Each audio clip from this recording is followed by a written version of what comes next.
this builds up over time and just weighs on your SEO. So, right, it's just each of these things is just one drop, and until it becomes too much, and then just hurts your rankings. So there are a couple of pages without meta description. So that's problematic. Too long meta description.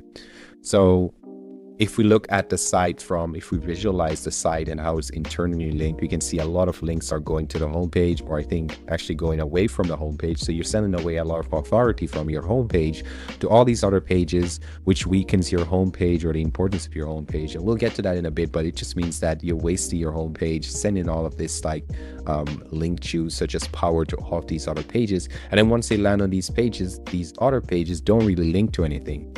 So we can see here you have a services page here, and it doesn't seem to be linking to anything. So there's I'm not seeing any kind of like topical grouping of your content on your website, and that's usually a red flag for me, massive red flag. It just means that you're hoping that you're gonna rank, or need to do anything much.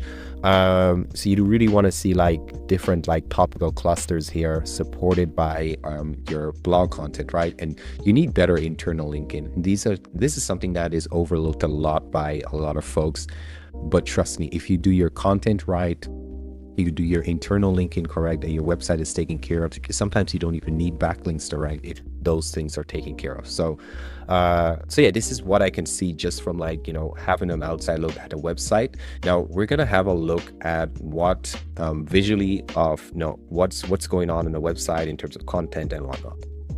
All right, so like I said, with your website, it's pretty much like a template website. So that's kind of like what came out of my audit.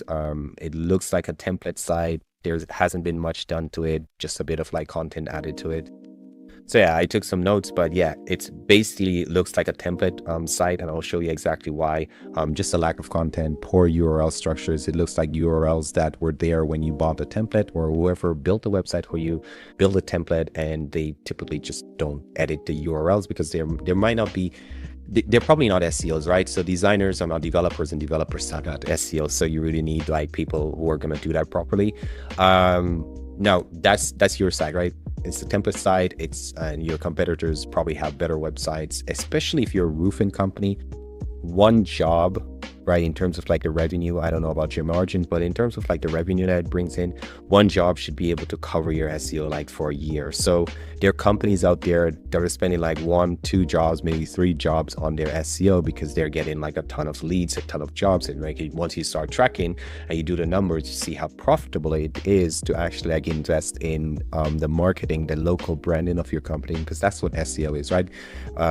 Right. So yeah, once you're branded properly, you get more calls, your website will convert better, and you just be consistently there whenever someone searches for a roofing company in your area.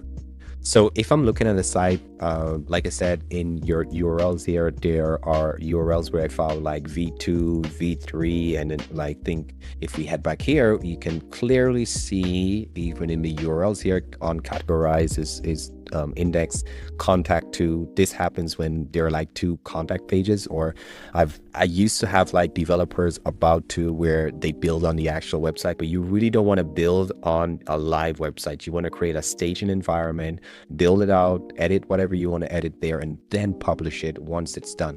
So that's going to cause like a lot of issues